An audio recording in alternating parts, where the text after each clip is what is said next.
ورحمة الله وبركاته. إن الحمد لله نحمده ونستعينه ونؤمن به ونتوكل عليه ونعوذ بالله من شرور أنفسنا ومن سيئات أعمالنا. من يهده الله فهو المهتدي ومن يضلل فلن تجد له وليا مرشدا. أشهد أن لا إله إلا الله وحده لا شريك له وأشهد أن محمدا عبده ورسوله. اللهم صل على محمد وعلى آل محمد كما صليت على إبراهيم وعلى آل إبراهيم وبارك على محمد وعلى آل محمد كما باركت على إبراهيم وعلى آل إبراهيم إنك حميد مجيد. يا أيها الذين آمنوا اتقوا الله حق تقاته ولا تموتن إلا وأنتم مسلمون. يا أيها الذين آمنوا اتقوا الله وقولوا قولا سديدا يصلح لكم أعمالكم ويغفر لكم ذنوبكم ومن يطع الله ورسوله فقد فاز فوزا عظيما. ബഹുമാന്യരായ സഹോദരി സഹോദരന്മാരെ, അല്ലാഹു നമ്മെ ഏൽപ്പിച്ചിരിക്കുന്ന എല്ലാ കാര്യങ്ങളും നമ്മുടെ ഈമാനിന്റെയും ഭയഭക്തിയുടെയും ഭാഗമായി പാലിച്ചുകൊണ്ട് നന്മ നിറഞ്ഞിരിക്കുന്ന ഒരു ജീവിതവുമായി അവനെ കണ്ടുമുട്ടാൻ പാകത്തിൽ നമ്മൾ കഴിയുക. അല്ലാഹു അതിന് നമ്മെ അനുഗ്രഹിക്കുമാറാവട്ടെ. നമ്മുടെ എല്ലാ കാര്യങ്ങളിലും അള്ളാഹുവിന്റെ തൗഫീക്ക് ലഭിക്കാനും അതിന്റെ അടിസ്ഥാനത്തിൽ ജീവിതത്തെ എപ്പോഴും നേർവഴിയിൽ കൊണ്ടുപോകുവാനും ആവശ്യമായ ഒരു ഘടകം എന്ന നിലക്ക് അള്ളാഹു നമുക്ക് നൽകിയിരിക്കുന്ന മനസ്സിനെ എല്ലാ അർത്ഥത്തിലും വൃത്തിയായി ഭംഗിയായി സൂക്ഷിക്കുക എന്നതായിരുന്നു നാം നേരത്തെ കേട്ടിരുന്നത്. മനസ്സിന്റെ ഈ വൃത്തിയും അതിന് ആവശ്യമായ രൂപത്തിൽ ശരീരത്തെ പാകപ്പെടുത്തേണ്ടത് എങ്ങനെയാണെന്ന് ഖുർആൻ ആവർത്തിച്ച് നമ്മളെ കേൾപ്പിക്കുന്നുണ്ട്. സൂറ അൽ ബഖറ അധ്യായത്തിൽ അല്ലാഹു പറയുന്നത് ബലാ മൻ അസ്ലമ വജ്ഹഹു ലില്ലാഹി വഹുവ മുഹ്സിൻ ഫലഹു അജ്റുഹു ഇൻദ റബ്ബിഹി വലാ ഖൗഫുൻ അലൈഹിം വലാ ഹും യഹ്സനൂൻ. ആരെങ്കിലും തന്റെ മുഖത്തെ അല്ലാഹുവിന് സമർപ്പിക്കുകയാണെങ്കിൽ, കീഴ്പ്പെടുത്തുകയാണെങ്കിൽ, അതോടൊപ്പം മുഹ്സിൻ ധാരാളം പുണ്യം ചെയ്തുകൊണ്ട് ജീവിക്കുകയുമാണെങ്കിൽ അവർക്ക് അവരുടേതായ പ്രതിഫലം അള്ളാഹുവിന്റെ പക്കലുണ്ടാകും. എന്ന് മാത്രമല്ല, അവർക്ക് ദുഃഖങ്ങളോ അസ്വസ്ഥതകളോ മറ്റു ആദികളോ ഒന്നും ഉണ്ടാവുകയുമില്ല എന്നാണ് ഇതിന്റെ അർത്ഥം. അപ്പൊ എങ്ങനെയാണ് മനസ്സിനെയും ശരീരത്തെയും നമ്മൾ വിജയത്തിന് വേണ്ടി പാകപ്പെടുത്തേണ്ടത് എന്നതാണ് ഈ ആയത്ത് നമ്മളെ പഠിപ്പിക്കുന്നത്. രണ്ട് കാര്യങ്ങൾ മാത്രമാണ് അതിൽ പ്രധാനം. ഒന്ന്, അള്ളാഹുവിന് നമ്മളെ സ്വയം സമർപ്പിക്കുക. ഏതൊരു മനുഷ്യനോടും ചോദിച്ചാൽ പല ആളുകൾക്ക് വേണ്ടി, പല ഘടകങ്ങൾക്ക് വേണ്ടി നമ്മളിലുള്ള ഓരോ കാര്യങ്ങളെയും നമ്മൾ സമർപ്പിക്കാറുണ്ട്. നമ്മുടെ സ്നേഹം ആർക്കാണ് സമർപ്പിക്കുന്നത്? സമ്പത്ത്, കഴിവ്, മറ്റു സന്ദർഭങ്ങളും സൗകര്യങ്ങളും ഒക്കെ ആർക്കെങ്കിലുമായിട്ട് നമ്മൾ സമർപ്പിക്കും. അത് ജീവിതത്തിന്റെ നിലനിൽപ്പിന് ആവശ്യവുമാണ്. പക്ഷേ നമ്മളെ മൊത്തം സമർപ്പിക്കുവാൻ പറ്റിയ ഒരേ ഒരു ശക്തി മാത്രമേ ഉള്ളൂ. നമുക്ക് മാതാപിതാക്കൾ ഉണ്ടാവാം, ഭാര്യയും മക്കളും കുടുംബങ്ങളും ഒക്കെ ഉണ്ടാവാം. പക്ഷേ മനസ്സിനെ സമർപ്പിക്കാൻ അത് അള്ളാഹുവിന്റെ മുമ്പിൽ മാത്രമേ സാധിക്കുകയുള്ളൂ. അവിടെയാണ് എല്ലാ വിജയവും. നേരത്തെ പറഞ്ഞ കുടുംബങ്ങളെയും ബന്ധുക്കളെയും സമൂഹത്തെയും എല്ലാം മനസ്സിൽ സ്വീകരിക്കാൻ, ഹൃദയപൂർവ്വം സ്വീകരിക്കാൻ വേണ്ടതും ഈ പറഞ്ഞ പോലെ ആദ്യമായിട്ട് നമ്മളെ അള്ളാഹുവിന് കീഴ്പ്പെടുത്തുക അല്ലെങ്കിൽ സമർപ്പിക്കുക എന്നതാണ്. ഖുർആൻ അവിടെ ഉപയോഗിച്ചിരിക്കുന്ന പദം വജ്ഹ് എന്നതാണ്. അതിന്റെ ആശയം മുഖം എന്ന് മാത്രമേ ഉള്ളൂ. അപ്പൊ ഓരോരുത്തരുടെയും മുഖത്തെ അള്ളാഹുവിന് സമർപ്പിക്കണം എന്ന് പറഞ്ഞാൽ കേവലം മുഖം എന്ന് പറയുന്ന ഒരു ചെറിയ ശരീരത്തിന്റെ ചെറിയ ഭാഗമല്ല, മുഖമാണ് എല്ലാം. നമ്മൾ ഒരാളുടെ പേര് പറഞ്ഞാൽ, നമുക്കറിയാവുന്ന ഒരു സുഹൃത്തിനെ നമ്മൾ അനുസ്മരിച്ചാൽ ആദ്യമായിട്ട് നമ്മുടെ മനസ്സിലേക്ക് വരുന്നത് അയാളുടെ മുഖഭാവമാണ്. കയ്യോ കാലോ ഒന്നുമല്ല. മുഖം എങ്ങനെ ഇരിക്കുന്നു എന്നത് നമ്മുടെ മനസ്സിൽ പതിഞ്ഞിട്ടുണ്ട്. അപ്പോഴ് ഒരു വ്യക്തിയുടെ എല്ലാം അയാളുടെ മുഖത്ത് നോക്കിയാൽ വായിക്കാൻ സാധിക്കും. അയാൾക്ക് സങ്കടങ്ങളുണ്ടോ, സന്തുഷ്ടനാണോ, അമർഷമുണ്ടോ, എന്തെങ്കിലും പേടിയുണ്ടോ തുടങ്ങിയ നമ്മുടെ മനസ്സിന്റെ എല്ലാ വികാരങ്ങളും ഒരു മനുഷ്യനെ കാണുന്ന മാത്രയിൽ മുഖം നോക്കിയാൽ നമുക്ക് ബോധ്യപ്പെടും. അങ്ങനെയാണെങ്കിൽ ഒരു മനുഷ്യനെ നിയന്ത്രിക്കുവാനും നയിക്കുവാനും നന്നാക്കുവാനും ഒക്കെ ഈ മുഖഭാവമാണ് ഏറ്റവും പ്രധാനം. അത് അള്ളാഹുവിലേക്ക് ഏൽപ്പിക്കുക, അള്ളാഹുവിന് സമർപ്പിക്കുക. അതോടുകൂടെ നമ്മളുടെ എല്ലാ വികാരങ്ങളും വിചാരങ്ങളും ഭാവങ്ങളും ഒക്കെ നമുക്ക് സ്വയം നിയന്ത്രിക്കാനുള്ള ഒരു കെൽപ്പ് തരുന്നു. അതായത് അള്ളാഹു നമുക്ക് ഇൽഹാമാക്കി ബോധം തരുന്നു എന്നർത്ഥം. ഖുർആൻ കാര്യം പറയുന്നുണ്ട്, മനുഷ്യന്റെ മനസ്സ് സൃഷ്ടിച്ച് ശരിയായ രൂപത്തിൽ സംവിധാനിച്ചിട്ട് രണ്ട് വിരുദ്ധ വികാരങ്ങൾ നമ്മുടെയൊക്കെ മനസ്സിൽ അള്ളാഹു നിക്ഷേപിച്ചിട്ടുണ്ട്. ഒന്ന് ഫുജൂർ, വേണ്ടാത്തതും തിന്മയും അധർമ്മവുമായ കാര്യങ്ങൾ, അത് എല്ലാവരുടെയും മനസ്സിലുണ്ട്. മറുഭാഗത്ത് തഖ്വ, ഭയഭക്തിയും വിശ്വാസവും പടച്ചവനെ പറ്റിയുള്ള പേടിയും അതുമുണ്ട്. ഇത് രണ്ടും ഇൽഹാമാണ്, നമുക്ക് നൽകിയിരിക്കുന്ന, അള്ളാഹു നൽകിയിരിക്കുന്ന ഒരു ബോധമാണ്. അതിൽ നിന്ന് നമ്മൾ ഏതാണ് തിരഞ്ഞെടുക്കേണ്ടത്? കഴിഞ്ഞ ആഴ്ച റസൂൽ സല്ലല്ലാഹു അലൈഹി വസല്ലമയുടെ ഒരു സ്വഹാബിയോടുള്ള ഉപദേശം നമ്മൾ അനുസ്മരിച്ചു. തെറ്റുകളിൽ പെടാതിരിക്കാൻ വേണ്ടി അദ്ദേഹം നൽകിയ ഉപദേശം, അല്ലാഹുമ്മ അൽഹിംനി റുഷ്ദി, നീ എനിക്ക് എൻ്റെ വിവേകം തോന്നിപ്പിച്ചു തരേണമേ. അപ്പൊ എവിടെയും പോയിട്ട് അപകടത്തിൽ പെടാതിരിക്കാൻ ഒരു മാർഗമേയുള്ളൂ, തഖ്വ കൊണ്ട് ഫുജൂറിനെ പരാജയപ്പെടുത്തുക, ഭയഭക്തി കൊണ്ടും ഈമാൻ കൊണ്ടും അധർമ്മത്തെയും തിന്മത്തെയും പരാജയപ്പെടുത്തുക. അവിടെയാണ് അള്ളാഹുവിൽ നിന്ന് മാത്രം ലഭിക്കുന്ന നന്മയുടെ ശക്തിക്കായി ലഭിക്കുന്ന ഇൽഹാം നമുക്ക് പ്രധാനമായും മനസ്സിലാക്കാൻ സാധിക്കേണ്ടത്. അപ്പൊ ആ രൂപത്തിൽ മനസ്സിൽ തഖ്വ അല്ലെങ്കിൽ റുഷ്ദ്, വിവേകം, ഭക്തി ഇവയൊക്കെ ഉണ്ടാവുമ്പോൾ ആ മനസ്സിനെ അതേപോലെ അള്ളാഹുവിന് സമർപ്പിക്കുക. അതാണ് ഒന്നാമത്തെ കാര്യം. രണ്ടാമത്തത് വഹുവ മുഹ്സിൻ, ഇഹ്സാൻ, പുണ്യം അല്ലെങ്കിൽ നന്മ ചെയ്തുകൊണ്ടേയിരിക്കണം. ഒന്നും രണ്ടും തവണയല്ല, ജീവിതത്തിൽ അതൊരു പതിവ് ശൈലിയായിരിക്കണം. നന്മ ചെയ്യുമ്പോൾ മാത്രമേ ആദ്യം പറഞ്ഞ മനസ്സിന്റെ പവിത്രത ഉണ്ടാവുകയുള്ളൂ. നന്മയും പുണ്യമൊന്നുമില്ലാത്ത ഒരു വരണ്ട ജീവിതമാണെങ്കിൽ മനസ്സും അതുപോലെ വരണ്ട് ഉണങ്ങി മരിച്ചു പോകും. അപ്പൊ ഖുർആൻ എവിടെയും മനുഷ്യനെ സ്വയം നന്നാക്കാൻ വേണ്ടി പറയുന്ന പരിഹാരത്തിൽ പ്രധാനപ്പെട്ട ഒന്ന് ഇതാണ്, മുഹ്സിൻ, നന്മ ചെയ്തുകൊണ്ടേയിരിക്കുക.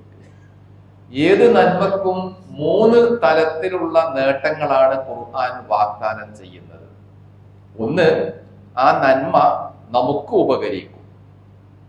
ഈ ലോകത്തും അതിനേക്കാളേറെ പരലോകത്തും അത് നമുക്ക് ഇരട്ടിയായി തിരിച്ചു കിട്ടും. മറ്റൊന്ന്, ഈ നന്മ നമ്മൾ ചെയ്യുമ്പോൾ മറ്റുള്ളവർക്കും ഉപകരിക്കും. ഒരുപക്ഷെ അപ്പോഴുള്ള ആളുകൾക്കായിരിക്കും, അല്ലെങ്കിൽ തലമുറകളോളം ഈ നന്മ ആളുകൾക്ക് ഉപകാരമായിട്ട് ബാക്കി നിൽക്കും. മൂന്നാമത്തേത്, ഈ നന്മയിലൂടെ അള്ളാഹുവിലേക്ക് നമുക്ക് അടുക്കുവാനും കഴിയും. നേരത്തെ എത്രയാണോ അള്ളാഹുവുമായുമുള്ള അടുപ്പം, അത് ഇരട്ടിപ്പിക്കുവാൻ സാധിക്കും. ഇങ്ങനെ അള്ളാഹുവിലേക്ക് അടുക്കുവാനും മറ്റുള്ളവർക്ക് ഉപകാരമായി നിൽക്കുവാനും നമുക്ക് സ്വയം അനുഭവിക്കുവാനും പറ്റുന്ന രൂപത്തിലാണ് മുഹ്സിൻ അല്ലെങ്കിൽ ഇഹ്സാൻ എന്ന ആശയത്തെ വിശുദ്ധ ഖുർആനും നബി സല്ലല്ലാഹു അലൈഹി വസല്ലമയും പഠിപ്പിക്കുന്നത്. അങ്ങനെ ഒരാൾക്ക് അള്ളാഹുവിലേക്ക് അടുത്തു കഴിഞ്ഞാൽ എത്ര അടുത്താലും മതിയാവുകയില്ല. നാം എത്രയാണോ വെക്കുന്നത് അതിൻ്റെ ഒരു 10 ഇരട്ടി നമുക്ക് വേണ്ടി അള്ളാഹുവും വെക്കും. റസൂൽ സല്ലല്ലാഹു അലൈഹി വസല്ലം പറയുന്നത്, ഇദാ അതാനി മഷിയൻ അതൈതുഹു ഹവല എന്നാണ്. ഒരു വിശ്വാസി അള്ളാഹുവിലേക്ക് നടന്നുകൊണ്ട് വരികയാണെങ്കിൽ, നടന്ന് അടുക്കുകയാണെങ്കിൽ, ഞാൻ അവനിലേക്ക് ഓടിയടുക്കും എന്നാണ് പറയുന്നത്. അപ്പൊ നമ്മൾ ചെയ്യുന്നതിന്റെ 10 ഇരട്ടിയോ അതിന്റെ ഇരട്ടിയോ അള്ളാഹു നമുക്ക് വേണ്ടി ചെയ്യുന്നുണ്ട്. അത് നമ്മൾ യഥാവിധി അറിയുന്നില്ല എന്ന് മാത്രമേ ഉള്ളൂ. അപ്പൊ ആ രൂപത്തിൽ ഭക്തിയും പുണ്യവും നന്മ ചെയ്യുവാനുള്ള മനസ്സും ഒരാൾക്കുണ്ടെങ്കിൽ അവർക്ക് പിന്നെ വലാ ഖൗഫുൻ അലൈഹിം വലാ ഹും യഹ്സനൂൻ, അല്പം പോലും ദുഃഖിക്കേണ്ടി വരില്ല. എപ്പോഴാകുന്നു ദുഃഖമുണ്ടാകുന്നത്, സങ്കടമുണ്ടാകുന്നത്? നമ്മൾ ചെയ്തത് പരാജയപ്പെട്ടല്ലോ എന്ന് വിലപിക്കുമ്പോൾ. നമുക്ക് പരാജയമേ ഇല്ല എന്ന് വന്നാലോ പിന്നെ സങ്കടപ്പെടേണ്ട ആവശ്യമില്ല. എനിക്ക് പരാജയം സംഭവിക്കുന്നില്ല, ബാഹ്യമായിട്ട് ആളുകളൊക്കെ എന്നെ പരാജയപ്പെട്ടവൻ എന്ന് വിളിച്ചാലും എനിക്ക് പരാജയമില്ല എന്നാണ് ഈ വൃത്തിയുള്ള മനസ്സ് പറയുന്നതെങ്കിൽ അതിനേക്കാളും വലിയ ഒരു മനസ്സംതൃപ്തി ഒരാൾക്ക് ലോകത്ത് വേറെ കിട്ടാനേയില്ല. ഒരു കൗൺസിലിങ്ങിനും മറ്റൊരു ഏജൻസിക്കും അയാളെ ആ രൂപത്തിൽ സംതൃപ്തനാക്കാൻ സാധിക്കുകയില്ല. അപ്പൊ ദുഃഖങ്ങളില്ലാതെ പ്രയാസങ്ങളില്ലാതെ ജീവിക്കുക എന്നത് ഒരു സ്വപ്നമല്ല, ഈ ലോകത്ത് സാക്ഷാത്കരിക്കാൻ സാധിക്കും. അതിന്റെ മനസ്സിനെ പാകപ്പെടുത്തുക മാത്രമാണ് പോംവഴി. ഇതിലേക്ക് ചേർത്തുകൊണ്ട് അള്ളാഹു വേറെയും ചില കാര്യങ്ങൾ അറിയിക്കുന്നുണ്ട്. വമൻ യുഅ്മിൻ ബില്ലാഹി യഹ്ദി ഖൽബഹു എന്ന്. ഒരാളിൽ അയാളുടെ മനസ്സിൽ ഈമാൻ പൂർത്തിയായി കഴിഞ്ഞാൽ, അള്ളാഹുവിലുള്ള ഈമാൻ എല്ലാ നിലക്കും വേരുറച്ചു കഴിഞ്ഞാൽ അയാളുടെ മനസ്സിനെ അള്ളാഹു മുന്നോട്ട് നയിക്കും. യഹ്ദി ഖൽബഹു, ഖൽബിന് ഹിദായത്ത് നൽകും.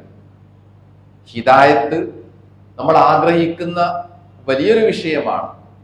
ആർക്കാണ്, എവിടെയാണ്, എപ്പോഴാണ് ഹിദായത്ത് ലഭിക്കേണ്ടത്? മനസ്സിനായിരിക്കണം. ശരീരത്തിൽ മറ്റു പല അവയവങ്ങളും പ്രവർത്തിക്കുന്നുണ്ട്. കണ്ണും കാതും ഒക്കെ പ്രവർത്തിച്ചു കൊണ്ടേയിരിക്കുകയാണ്. പലതും കേൾക്കുന്നുണ്ട്, കാണുന്നുണ്ട്. എന്നാൽ ഹിദായത്ത്, സന്മാർഗ ചിന്ത, ധർമ്മബോധം ലഭിക്കേണ്ടത് ഈ പറഞ്ഞ മനസ്സിനെയാണ്. മനസ്സിൽ അത് ഓരോ സന്ദർഭത്തിലും ലഭിക്കുന്നുണ്ടെങ്കിൽ കണ്ണിനെ മനസ്സ് നിയന്ത്രിക്കും, കാതിനെ മനസ്സ് നിയന്ത്രിക്കും, കയ്യിനെയും കാലൊക്കെ മനസ്സുകൊണ്ട് നിയന്ത്രിക്കാൻ സാധിക്കും. അപ്പൊ മനസ്സിന് ഹിദായത്ത് ലഭിക്കുക എന്നതാണ് ഒരു മനുഷ്യന്റെ സർവ വിജയത്തിന്റെയും നിദാനമായി ഖുർആൻ പറയുന്നത്. ഇനി ഇതിന്റെ മറുഭാഗവും ഖുർആൻ പറയുന്നുണ്ട്. അതായത് ഹിദായത്ത് ലഭിക്കാത്ത, വിശ്വാസമില്ലാത്ത, ധർമ്മ ബോധമില്ലാത്ത ഒരു മനസ്സാണെങ്കിൽ എന്തായിരിക്കും അയാളുടെ പ്രവർത്തനങ്ങൾ? വല്ലദീന ലാ യുഅ്മിനൂന ബിൽ ആഖിറതി ഖുലൂബുഹും മുൻകിറ. വിശ്വാസമില്ലാത്ത ആളുകൾ, പ്രത്യേകിച്ച് പരലോക ബോധമില്ലാത്ത ആളുകൾക്ക് അവരുടെ മനസ്സ് നിഷേധാത്മകമായിരിക്കും. മുൻകിറത്ത് എന്ത് പറഞ്ഞാലും ഒരു റിബലിസം, തട്ടിക്കയറുന്ന അവസ്ഥ, എല്ലാത്തിനെയും നിഷേധിച്ച് തള്ളുക. ചില ആളുകളുടെ പ്രകൃതം അങ്ങനെയായിരിക്കും. ആ ഒരു നിഷേധാത്മക നിലപാട് വരുന്നത് ഖുർആൻ പറഞ്ഞ പോലെ മനസ്സിൽ ഹിദായത്ത് ലഭിച്ചിട്ടില്ല എന്നതുകൊണ്ടാണ്. അപ്പൊ എല്ലാം പരസ്പരം ബന്ധപ്പെടുത്തിയാണ് അള്ളാഹു പറയുന്നത്. പുണ്യം ധാരാളമുണ്ടെങ്കിൽ മാത്രമേ മനസ്സ് വൃത്തിയാവുകയുള്ളൂ. വൃത്തിയുള്ള മനസ്സിൽ മാത്രമേ ഈ പറഞ്ഞ ഈമാൻ കുടിയിരിക്കുകയുള്ളൂ. ഈമാൻ ഇല്ലാത്ത പക്ഷം മനസ്സ് പോസിറ്റീവായി അനുകൂലമായി ചിന്തിക്കുന്നതിന് പകരം എപ്പോഴും പ്രതികൂലമായി നിഷേധാത്മകമായി മാത്രമേ മനസ്സ് പ്രവർത്തിക്കുകയുള്ളൂ. അങ്ങനെ എല്ലാ കാര്യത്തിലും നമ്മുടെ മനസ്സ് നിഷേധാത്മകമായി പ്രവർത്തിക്കുകയാണോ എന്ന് വെക്കുക. പിന്നെ എന്തുണ്ടാകും? ഒരു സ്വസ്ഥതയും സമാധാനവും ജീവിതത്തിൽ ഉണ്ടാവുകയും, കാണുന്ന എല്ലാ ആൾക്കാരോടും നമുക്ക് വെറുപ്പ്, അമർഷം, നിഷേധാത്മക ഭാവം, ചെയ്യുന്നതും കിട്ടുന്നതുമായ എല്ലാ കാര്യങ്ങളും ഇങ്ങനെയുള്ള അവസ്ഥ എങ്കിൽ പിന്നെ നേരത്തെ പറഞ്ഞ ഫലാ ഖൗഫുൻ അലൈഹിം എന്നതിന്റെ മറുഭാഗമാണ് ജീവിതത്തിൽ സംഭവിക്കുക. അവിടെ പറഞ്ഞത് ദുഃഖിക്കാനോ അസ്വസ്ഥപ്പെടാനോ ഒന്നുമില്ല എന്നാണെങ്കിൽ അതെല്ലാം കുമിഞ്ഞു കൂടുന്നത് ഈ പറഞ്ഞ നിഷേധാത്മക മനസ്സുള്ള ആളുകളിലായിരിക്കും. അതുകൊണ്ട് നമ്മുടെ മനസ്സിനെ പരമാവധി വൃത്തിയാക്കാൻ ഈ പറഞ്ഞ രൂപത്തിൽ അള്ളാഹുവിന്റെ എല്ലാ അർത്ഥത്തിലും മനസ്സിനെ അങ്ങ് തുറന്നു കൊടുക്കാൻ, സമർപ്പിക്കുവാൻ തയ്യാറായി ജീവിതത്തിൽ നമ്മൾ മാറുക. ആ നിയ്യത്ത് ഒരിക്കലും മറന്നു പോവാതെ അതിന് ആവശ്യമായ എല്ലാ പുണ്യങ്ങളും സൽപ്രവർത്തനങ്ങളും അധികരിപ്പിച്ചുകൊണ്ട് അള്ളാഹുവിന്റെ അടുക്കലേക്ക് ധാരാളമായി അടുത്തുകൊണ്ടിരിക്കാനും ശ്രമിക്കുക. അള്ളാഹു നമ്മെ എല്ലാം അവന്റെ ബർക്കത്ത് റഹ്മത്തും നൽകി അനുഗ്രഹിക്കുമാറാവട്ടെ.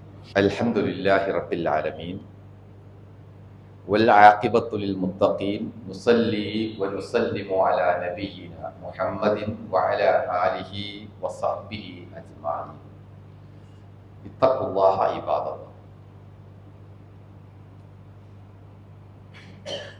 മനസ്സിനെ വൃത്തിയാക്കുക, അതിനാവശ്യമായ പുണ്യങ്ങളും നന്മകളും വർദ്ധിപ്പിക്കുക എന്ന ഒരു സന്ദേശത്തിന്റെ ഭാഗമായിട്ടാണ് ഏതാനും ദിവസങ്ങൾ കൊണ്ട് റമദാൻ നമ്മിലേക്ക് കടന്നു വരുന്നത്. റസൂൽ സല്ലല്ലാഹു അലൈഹി വസല്ലമയോട് ഒരാൾ ചോദിക്കുകയുണ്ടായി. പലപ്പോഴും അദ്ദേഹത്തോട് അങ്ങനെ ചോദിക്കുകയും ചെയ്യാറുണ്ട്. ഏറ്റവും നല്ല പ്രവർത്തനം അയ്യുൽ അഅ്മാലി അഫ്ദൽ, ഏതാവുന്നു എന്ന്. റസൂലുള്ളാഹി അദ്ദേഹത്തിന് ഉടൻ മറുപടി കൊടുത്തു, അലൈക ബിസ്സൗമി ഫഇന്നഹു ലാ ഇദ്ല ലഹു. നീ നോമ്പെടുത്താൽ മതി, കാരണം അതിന് സമാനമായിട്ട് പകരം വെക്കാൻ വേറെ ഒന്നുമില്ല എന്ന് അദ്ദേഹം മറുപടി കൊടുത്തു. നല്ല ഒരു ചോദ്യവും അതുപോലെ നല്ല ഒരു മറുപടിയുമാണത്. ഈ പറഞ്ഞ മനസ്സിന്റെ വൃത്തി അള്ളാഹുവിന് സമർപ്പിക്കുക, പുണ്യം ചെയ്തുകൊണ്ടേയിരിക്കുക, അള്ളാഹുവിലേക്ക് അടുത്തുകൊണ്ടിരിക്കുക, ഇത് നാലും ഒറ്റയടിക്ക് നടക്കുന്ന ഒരു പ്രവൃത്തിയാണ്, അമലാണ് നോമ്പ് എന്നത്. അത് സുന്നത്ത് നോമ്പാണെങ്കിലും ഫർള് നോമ്പാണെങ്കിലും. അങ്ങനെ ഈ 4 നേട്ടങ്ങളും ഒരു കൊടക്കീഴിൽ നിന്നുകൊണ്ട് നമുക്ക് സ്വന്തമാക്കാനാണ് ഇനിയുള്ള 10-30 ദിവസങ്ങൾ നമ്മൾ അധ്വാനിക്കുകയും പ്രവർത്തിക്കുകയും വേണ്ടത്. അതിനാവശ്യമായി നമ്മൾ ഇപ്പോൾ പറഞ്ഞ പോലെ തന്നെ എല്ലാം ചെയ്യുവാനുള്ള വൃത്തിയുള്ള സന്നദ്ധതയുള്ള ഒരു മനസ്സാണ്.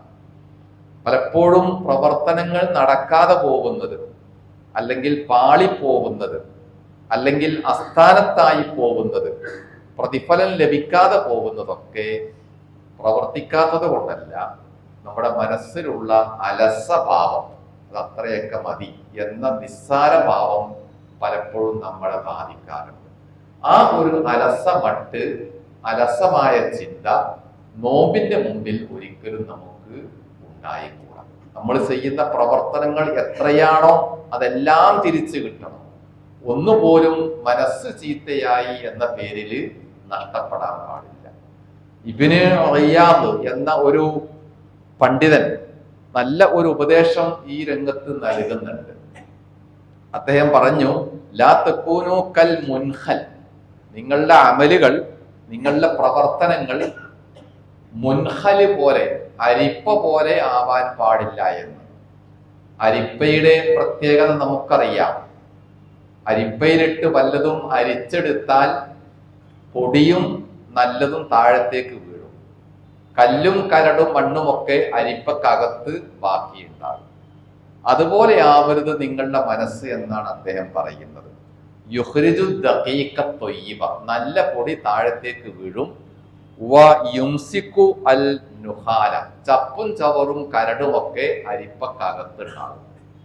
അപ്പൊ അതുപോലെ റമദാൻ കഴിഞ്ഞാൽ കുറെ ചപ്പും ചവറും മുടിയും എല്ലാം മനസ്സിനകത്തും നല്ലതെല്ലാം പുറത്തും എന്ന അവസ്ഥ ഒരു വിശ്വാസിക്ക് ഉണ്ടാവാൻ പാടില്ല.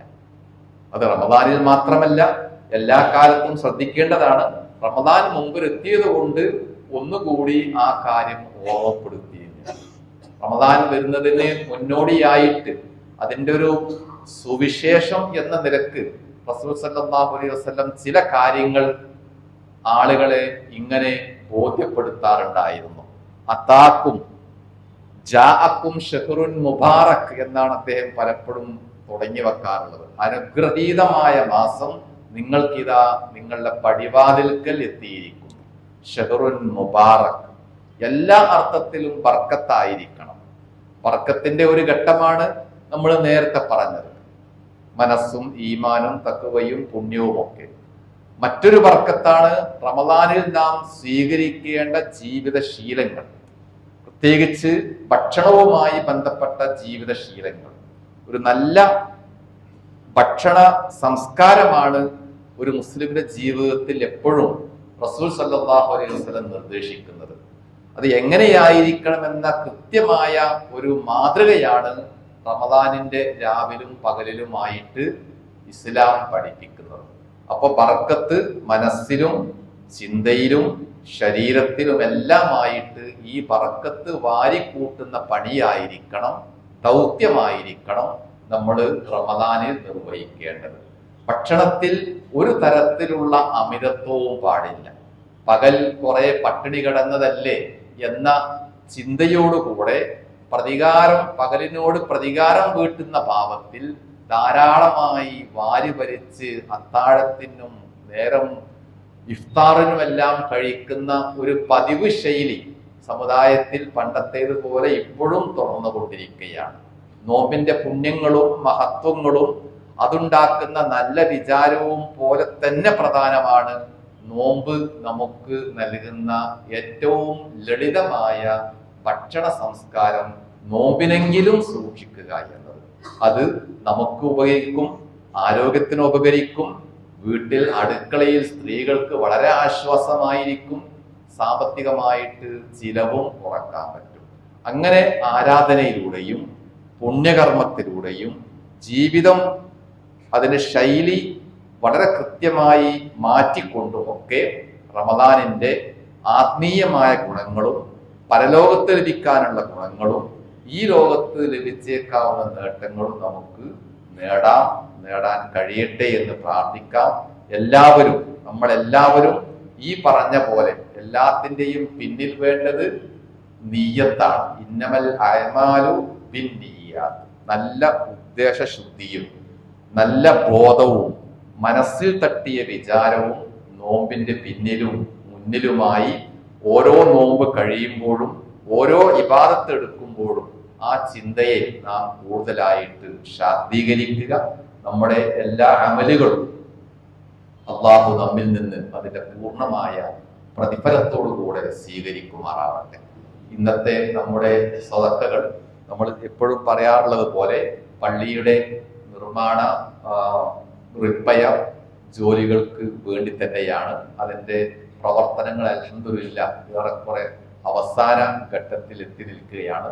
നമുക്കെല്ലാം കണ്ണറയെ അത് കാണുകയും ചെയ്യാം.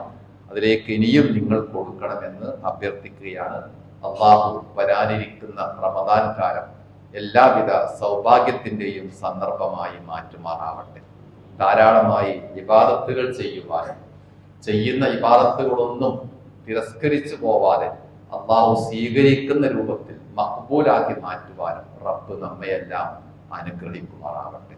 കഴിഞ്ഞു പോയ നമ്മുടെ മാതാപിതാക്കൾ, സുഹൃത്തുക്കൾ എല്ലാവർക്കും പടച്ചവൻ ബർക്കത്തും മഗ്ഫിറത്തും നൽകി അനുഗ്രഹിക്കുമാറാവട്ടെ.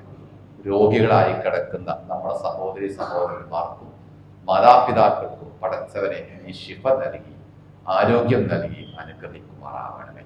ഞങ്ങളുടെ നാട്ടിൽ സമാധാനത്തോടുകൂടെ സ്വസ്ഥമായിട്ട് ജീവിക്കുവാൻ പടച്ചവനെ നീ ഞങ്ങൾക്ക് സാഹചര്യം ഉണ്ടാക്കി തരണമേ. ഞങ്ങൾക്കെതിരിൽ വരുന്ന എല്ലാ പ്രയാസങ്ങളും അനീതികളും അതിക്രമങ്ങളും ഒക്കെ പടച്ചവനെ നീ ഞങ്ങൾക്ക് വേണ്ടി പ്രതിരോധിക്കണമേ.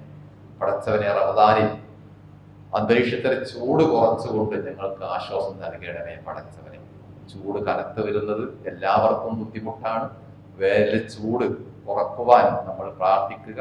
അള്ളാഹു നമ്മുടെ പ്രാർത്ഥന സ്വീകരിക്കും. അള്ളാഹു നമ്മുടെ എല്ലാവിധ സൽക്കർമ്മങ്ങളും ദുആകളും നല്ല നെയ്യത്തുകളും സ്വീകരിക്കുകയും അതിൻ്റെ ശക്തിയിൽ ഈ ലോകത്തും പരലോകത്തും അവൻ്റെ ഏറ്റവും ഇഷ്ടപ്പെട്ട ആളുകളുടെ ഭാഗമായി നിൽക്കുവാനും അവൻ നമ്മെ അനുഗ്രഹിക്കുമാറാവട്ടെ. അല്ലാഹുമ്മ ഗ്ഫിർ ലിൽ മുഅ്മിനീന വൽ മുഅ്മിനാത്ത് വൽ മുസ്ലിമീന വൽ മുസ്ലിമാത്ത് അൽ അഹ്യാഇ മിൻഹും വൽ അംവാത്ത്. അല്ലാഹുമ്മ അജിർനാ മിനൻ നാർ വഅദ്ഖിൽനൽ ജന്നത മഅൽ അബ്റാരി യാ റബ്ബൽ ആലമീൻ. اللهم ربنا آتنا في الدنيا حسنة وفي الآخرة حسنة وقنا عذاب النار.